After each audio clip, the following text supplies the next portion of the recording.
Hello बच्चों, welcome to my YouTube channel JEE advance physics by Kailash sir. बच्चों, आप लोगों ने पाथफाइंडर नाम सुना है और उसमें भी काइनेमेटिक्स के चैलेंज और अंडरस्टैंडिंग क्वेश्चन नंबर 2, मतलब ये सबसे डिफिकल्ट वाले क्वेश्चन होते हैं।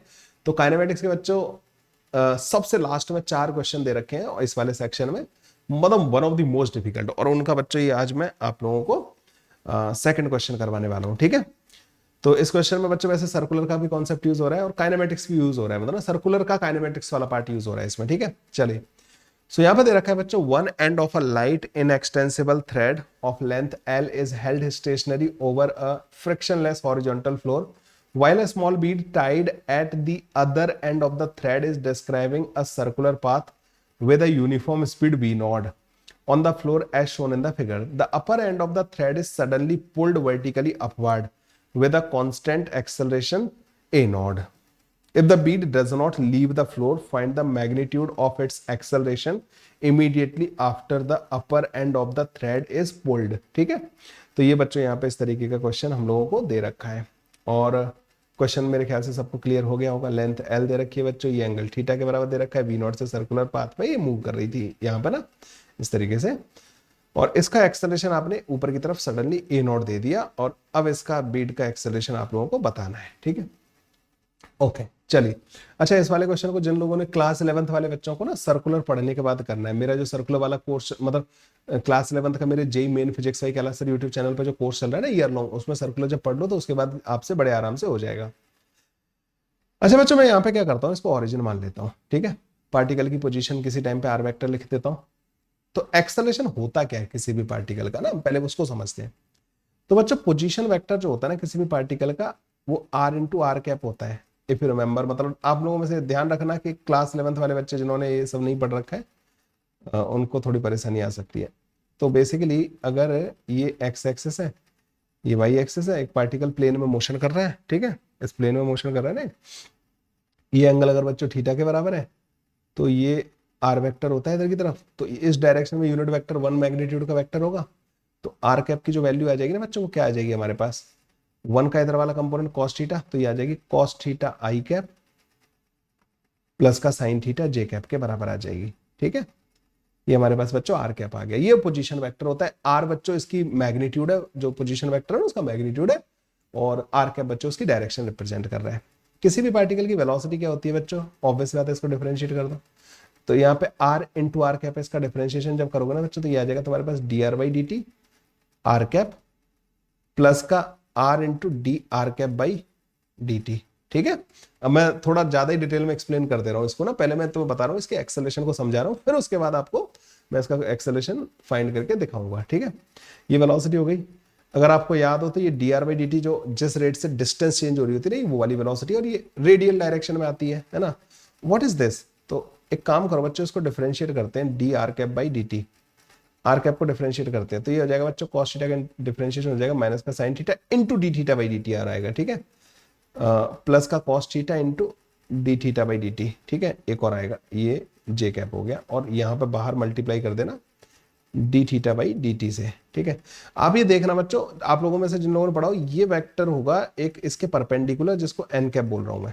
ठीक है, ये एंगल अगर थीटा है तो ये वाला भी थीटा के बराबर होगा। देखो एन कैप इस डायरेक्शन में 1 मैग्नीट्यूड का जो वेक्टर होगा ना, उसका इधर वाला आएगा 1 कॉस थीटा जे कैप, और इधर आएगा बच्चों 1 साइन थीटा माइनस का आई कैप। तो देखो माइनस का साइन थीटा आई कैप प्लस का, तो ये एक तरीके से एन कैप, ये एक वेक्टर यूनिट वेक्टर हो गया जो आर वेक्टर के परपेंडिकुलर है। ठीक है, तो इसको अगर मैं यहाँ पे ले जाकर रख दूं बच्चों, तो अगले पेज पे करें इसको, तो वेलोसिटी जो आएगी बच्चों हमारे पास आई D are by D T R cap. ये तो जिस रेट से डिस्टेंस कम हो रही होगी, तो वो तो कम होना तो आर वेक्टर की डायरेक्शन में ही चल रहा होगा, तो ये वेलोसिटी का वो कंपोनेंट है जो आर कैप के अलोंग होगा, जो डिस्टेंस को घटाने के लिए रेस्पॉन्सिबल होगा।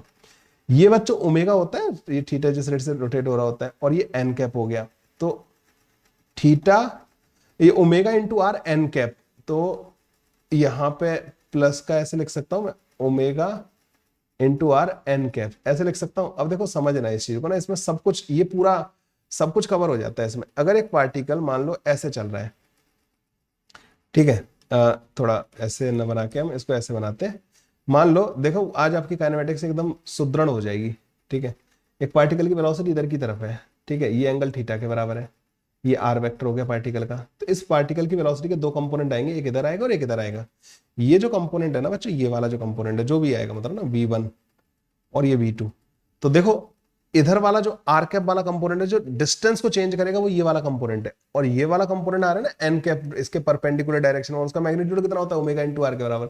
अगर ये ओमेगा है तो ओमेगा इंटू आर के बराबर, ऐसे तो करते थे परपेंडिकुलर कंपोनेंट। समझ रहे हो, सब कुछ क्लियर हो रहा है। ये जनरल इक्वेशन है उसकी ना। तो वेलोसिटी बच्चों हमारे पास ऐसे आ गई। पार्टिकल का मतलब चाहे सर्कल में घूम रहा हो और कुछ भी हो। अच्छा, जब सर्कल में घूम रहा होता है तो ये चीज जीरो हो जाती है, डिस्टेंस चेंज ही नहीं हो रहा होता ना, ये चीज जीरो हो जाती है, फिर उसकी velocity omega into r perpendicular आती है, आर के परपेंडिकुलर, है ना। सर्कल भी आ गया, सब आ जाएगा इसमें ना। अब एक्सेलरेशन क्या होता है बच्चों, एक्सेलरेशन होता है बच्चों d v vector divided by D t के बराबर है ना, ये होता है। अब इसको डिफरेंशिएट करो तो ये आ जाएगा D two R divide by D T square, है ना, ये आर कैप आ जाएगा, प्लस का D are by D T, है ना, D are by D T, और ये बन जाएगा बच्चों हमारे पास D are cap by D T, ये बन जाएगा, है ना, प्लस का। अब इनका डिफरेंशिएशन करेंगे तो इसमें बच्चों हमारे पास कई सारे टर्म आएंगे, है ना।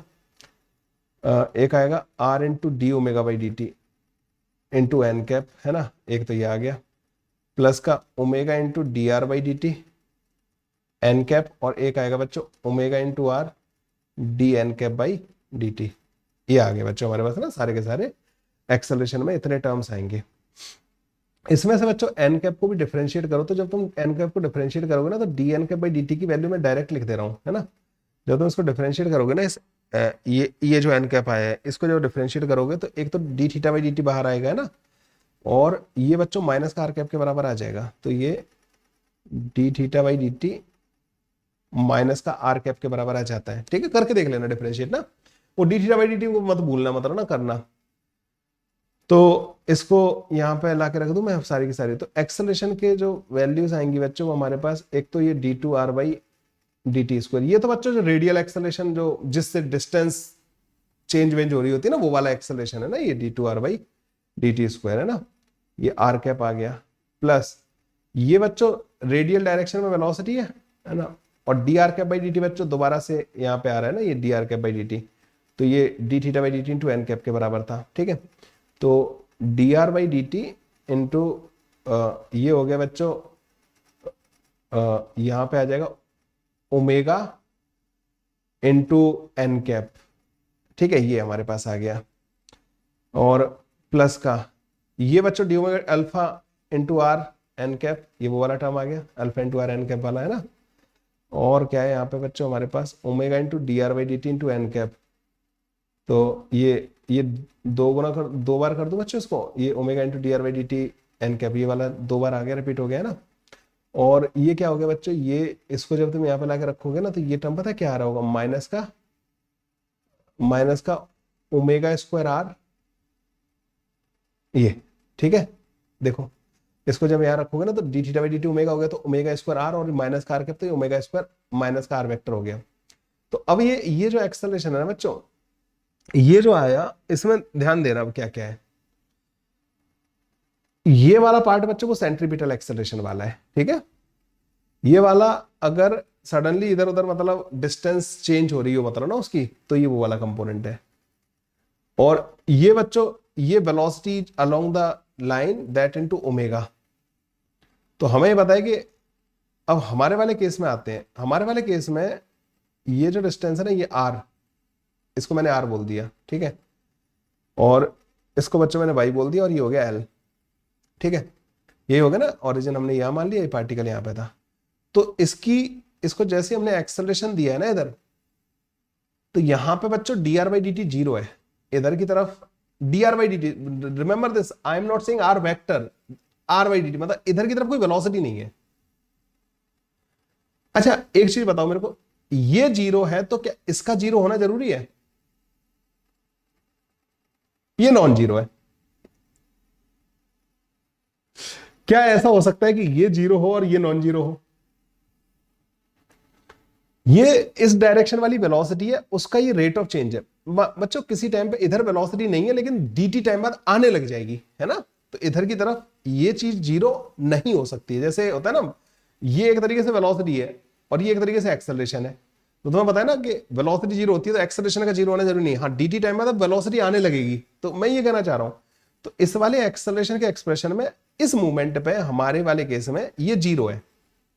अल्फा है कोई? नहीं, ये भी नहीं है, ये भी 0 है हमारे वाले केस में। ठीक है, तो हमारे वाले केस में जो एक्सेलरेशन आएगा वो दो टर्म आएंगे, d2r/dt², ठीक है, आर कैप, और माइनस का ओमेगा स्क्वायर आर कैप। ये तो वो सेंट्रीपिटल एक्सेलरेशन वाला है, ठीक है, अंदर की तरफ जो आ रहा होगा। ठीक है, तो अब क्या ये चेंज हो रहा है? तो बच्चों बेसिकली यहां पे क्या होने लगा कि ये y चेंज होने लगा। तो यहां पे हमारे पास d2y/dt² जो है वो हमें कितना दे रखा है बच्चों? a के बराबर दे रखा है। तो अब हमें r कैलकुलेट करना पड़ेगा, d2r/dt² कैलकुलेट करना पड़ेगा, बस हमारा काम हो जाएगा, हमारा एक्सेलरेशन आ जाएगा इसका पार्टिकल का, है ना। ये वाला टर्म चाहिए बस मेरे को। तो अब देखो बच्चे, यहाँ पे हमें पता है r² + y² जो है ना वो l² के बराबर है। इसको डिफरेंशिएट कर दो, 2r dr/dt प्लस का 2y dy/dt is equal to 0 हो गया। ठीक है, 2r × dr/dt प्लस का 10 0 हो गया। इसको एक और बार डिफरेंशिएट कर देते हैं, तो 2 dr/dt का स्क्वायर प्लस का 2r d2r/dt का स्क्वायर, ठीक है, this is equal to 2 dy/dt का स्क्वायर प्लस का 2y d2y/dt का स्क्वायर। अच्छा यहाँ प्लस है ना, दिस इज इक्वल टू 0। अच्छा बच्चों एक बात बताओ, क्या इस पॉइंट की कोई वेलोसिटी है? नहीं, अभी एक्सेलरेशन आया, अभी वेलोसिटी नहीं आई है ना। dy/dt अभी भी 0 है, तो ये भी 0 हो जाएगा। क्या बच्चों इधर कोई वेलोसिटी है? dr/dt का होल स्क्वायर, ये भी 0 हो जाएगा। तो हमारे पास क्या आ गया बच्चों? d2r/dt² किसके बराबर आ गया हमारे पास? इसको उधर ले जाओ तो ये आ गया बच्चों माइनस का y divided by r d2y/dt² के बराबर आ गया। तो ये नेगेटिव आ रहा है, मतलब ना ये नेगेटिव आ रहा है, और कितना आ रहा है? इतना आ रहा है, तो y/r। तो ये एंगल शायद हमें दे रखा है थीटा, तो y/r कितना हो जाएगा? cot थीटा के बराबर। तो माइनस का cot थीटा, और d2y/dt कितना दे रखा है? a0 के बराबर, है ना। तो बस यहाँ पे लाके पुट कर दो इसमें, तो acceleration comes out to be minus का a0 cot theta r cap minus का ओ v0 का square divided by r cap. ठीक है, तो नेट एक्सेलरेशन क्या आ जाएगा हमारे पास? इन दोनों का सम, मतलब दोनों कह देंगे माइनस आर कैप बाहर ले लेता हूँ, दोनों में से कॉमन ले लेता हूँ, मैं कहूंगा दोनों अंदर की तरफ आ रहे होंगे, सेंटर की तरफ। ठीक है, सॉरी, तो कहाँ लिखूं मैं? तो फाइनल एक्सेलरेशन जो आ जाएगा बच्चों वो v0 बाई r। अच्छा, r की वैल्यू जो होगी वो l sin थीटा के बराबर होगी, है ना। अरे इस रेडियस, इसका जो सर्किल का रेडियस होगा ना वो बेसिकली ये l है, l sin थीटा के बराबर होगा, प्लस का a0 cot थीटा किधर की तरफ? Radially inward. And this is the answer of this question. तो मेरे ख्याल से अपार्ट फ्रॉम लर्निंग द मतलब getting the answer, you learn a lot, मतलब ना दिस पार्ट। अच्छा ये मैं तुम्हें बता देना चाहता हूँ कि ये कोरिलेसिस फोर्स में ये वाले टर्म बड़े काम आते हैं, जो दो मैंने इग्नोर करे ना, ये वाला टर्म, ये बेसिकली शायद वो v जब आने लगता है ना, वेलोसिटी आ जाती है, अगर वेलोसिटी होती इसके पास, मतलब ना इधर की तरफ रेडियल डायरेक्शन में, वो r चेंज हो रहा होता, dr/dt नॉन जीरो होता, ठीक है, वो वाले जो केसेस होते हैं ना बच्चों, तो ये वाला टर्म भी आता है, एक एक्सेलरेशन का और टर्म आता। ठीक है, ये n कैप कुछ मतलब इसमें शायद ओमेगा क्रॉस, ओमेगा तो इधर की तरफ होगा, ऐसे घूम रहा है, ओमेगा इधर हो गया, v मान लो बाहर की तरफ होता तो ओमेगा क्रॉस v आता। ठीक है, 2 ओमेगा क्रॉस v आता, ये ऐसे करके आ जाता। तो खैर इसकी जरूरत ही नहीं पड़ी हमें, है ना। और ये ऐसे करके क्वेश्चन सॉल्व हो गया बच्चों। तो answer to this question is v² मतलब v0 का square divided by l sin theta plus का a0 cot theta towards the centre of the circle. ठीक है, टुवर्ड्स या रेडियली इनवर्ड बोल दो, टुवर्ड्स सेंटर ऑफ सर्कल। कैसा लगा बच्चों क्वेश्चन, है ना? मजा आया? एक बार लाइक ठोक दो भाई, और चैनल को सब्सक्राइब कर लो। मिलते हैं बच्चों नेक्स्ट क्वेश्चन में, और अमेजिंग क्वेश्चंस भी आप लोगों के लिए। Bye bye, take care, thank you.